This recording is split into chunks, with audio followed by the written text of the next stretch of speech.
बेशकीमती है ये बच्चा, क्योंकि मेरे पेशेंट ने पाया ये बच्चा 1 नहीं 2 नहीं 7 अबॉर्शन के बाद। सोचिए कहा क्या रहा होगा कारण, सर्वाइकल इनकॉम्पिटेंस। मतलब सर्विक्स जब, यूट्रस का माउथ जब बहुत ही वीक होता है, बच्चे को होल्ड नहीं कर पाता, तो यूट्रस 4th में, 5th मंथ में, 6th मंथ में ओपन हो जाता है और बेबी बाहर आ जाता है। इसमें पेशेंट एक टिपिकल हिस्ट्री देता है कि मुझे 5वां महीना लगा, 6ठा महीना लगा, मुझे सिर्फ 1 घंटा 2 घंटा पेन महसूस हुआ और जब तक कि मैं हॉस्पिटल पहुंची मेरा यूट्रस बिल्कुल ओपन था, बच्चा बिल्कुल डिलीवर हो गया। ये हिस्ट्री जब होती है तब हमें आइडिया लगता है कि इसका यूट्रस वीक है या सर्विक्स इनकॉम्पिटेंट है। मतलब कि उसके जो फाइबर्स है वो लूज है, वो वीक है, जो कि एक लिमिट के बाद में बच्चे को अंदर होल्ड नहीं कर पाते, यूट्रस ओपन हो जाता है और बहुत ज़्यादा टाइम हमें मिलता नहीं है, उतने में ही बेबी डिलीवर हो जाता है। इसके लिए भी मुझे बहुत रिक्वेस्ट मिली थी कि व्हाट इज़ सर्वाइकल इनकॉम्पिटेंस और इसका इलाज क्या होता है। अब आती है बहुत ही इम्पॉर्टेंट सर्जिकल मैनेजमेंट की, जिसमें हम मैकडोनल्ड स्टिच सर्वाइकल इनसर्कलाज बोलते हैं। नॉर्मली जब भी इस तरह की हिस्ट्री होती है, जैसे इस पेशेंट में भी मैंने सर्वाइकल स्टिच लगाए थे। बहुत मुश्किल था इसे काउंसिल करना, क्योंकि गांव से बिलोंग करती है, पेरिफेरी से आते थे। जहाँ पे मेरा हॉस्पिटल है बीकानेर में, इसे आने में कम से कम 2 घंटे लगते थे। इसकी सास और इसके हस्बैंड का एक ही क्वेश्चन था कि अगर मैडम इसके पेन आ गए तो वो टाँके टूट तो नहीं जाएंगे, हम हॉस्पिटल तक पहुँचेंगे कैसे, क्योंकि ये तो 1 घंटे पहले बताती है कि दर्द है और तुरंत इसका अबॉर्शन हो जाता है। बहुत ज़्यादा समझाने बुझाने के बाद, काउंसलिंग के बाद ये रेडी हुए। तब मैंने 14-15 वीक्स पर के जो सर्वाइकल इनसर्कलाज होता है वो किया।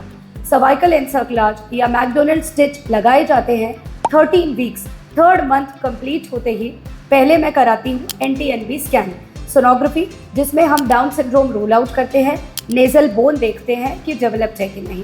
फिर मैं कराती हूँ डबल मार्कर ब्लड टेस्ट, जिससे भी रूल आउट होता है कि बच्चे को कोई जेनेटिक एब्नॉर्मेलिटी नहीं है। फिर जो रूटीन टेस्ट है, CBC हुआ, यूरिन कंप्लीट हुआ कि आपकी बॉडी में कोई भी तरह का इन्फेक्शन तो नहीं है, ये सब करा करके टेटनस का इंजेक्शन लगा करके फिर मैं सलाह देती हूँ कि अब मेरे पास में सर्वाइकल सर्कलाज के लिए आना है। तो ये 14, 15, 16 वीक्स तक सर्वाइकल सर्कलाज लगता है। इसमें आपको खाली पेट आना होता है, क्योंकि ये शॉर्ट जनरल एनेस्थीसिया में लगता है।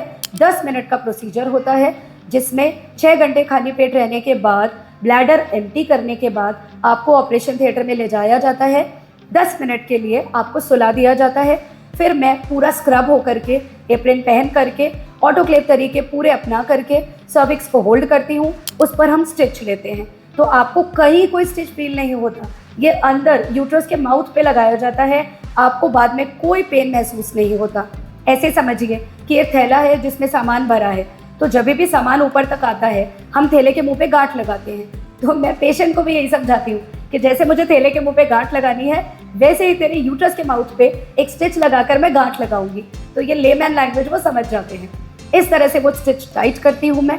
फिर हम सारे uterine relaxant, progesterone hormones, rest, बाकी सारे टिप्स उसे बताती हूँ और उसे 4 घंटे के अंदर घर भेज देती हूँ। फिर मंथली पेशेंट फॉलोअप में आता रहता है, मूवमेंट का ध्यान रखता है, अल्ट्रासाउंड मैं करती रहती हूँ देखने के लिए कि सर्विक्स की लेंथ ठीक है कि नहीं है। इस तरह से मेरे पेशेंट 7 मंथ, 8 मंथ और लकीली ये पेशेंट तो 9 मंथ तक पहुँच गया।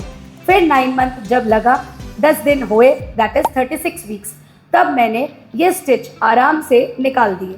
स्टिच निकालते ही पेशेंट 2 फिंगर हो गई, लेबर में चली गई और 12 घंटे के बाद ही नॉर्मल डिलीवरी से ये प्यारी सी गुड़िया हमारी गोद में आ गई और ये खुशी से रो पड़ी, क्योंकि 7 अबॉर्शन के बाद सोचिए जब बच्चा हाथ में आता है तो खुशी का ठिकाना नहीं रहता, आंसू आ ही जाते हैं। मेरे भी आए, इसके भी आए। ये सर्वाइकल सर्कलाज या सर्वाइकल इनकॉम्पिटेंस का इलाज है। अगर आप इससे पीड़ित हैं, अगर आपको ये समस्या है, तो तुरंत ही इस तरह से इलाज लेकर के अपनी अगली प्रेगनेंसी प्लान कीजिए। अगर आपको डॉक्टर सर्वाइकल सर्कलाज का सजेशन दे रहा है तो आप उसे ज़रूर मानिए। इस पेशेंट ने भी समझदारी की, मेरी बात मानी, तो आज मैंने ये बच्चा इसे गिफ्ट में दिया। इसलिए और ये भी ध्यान रखिए कि जो इसे एंग्जाइटी थी कि स्टिच टूट तो नहीं जाएंगे, लेबर पेन इतनी जल्दी तो नहीं आ जाएंगे, तो ये अच्छी बात है। जब स्टिचेस लगे होते हैं तो नेचर आपको कम से कम 4-5 घंटे देता है। आप जब पेन आने आपको शुरू होते हैं तो स्टिचेस की वजह से यूट्रस इतनी जल्दी ओपन नहीं होता, तो आप आराम से, जो आपका हॉस्पिटल अगर 2-3-4 घंटे के रास्ते पे भी है, आप इजीली वहाँ पहुँच सकते हैं और इजीली अपने स्टिचेस रिमूव करवा सकते हैं।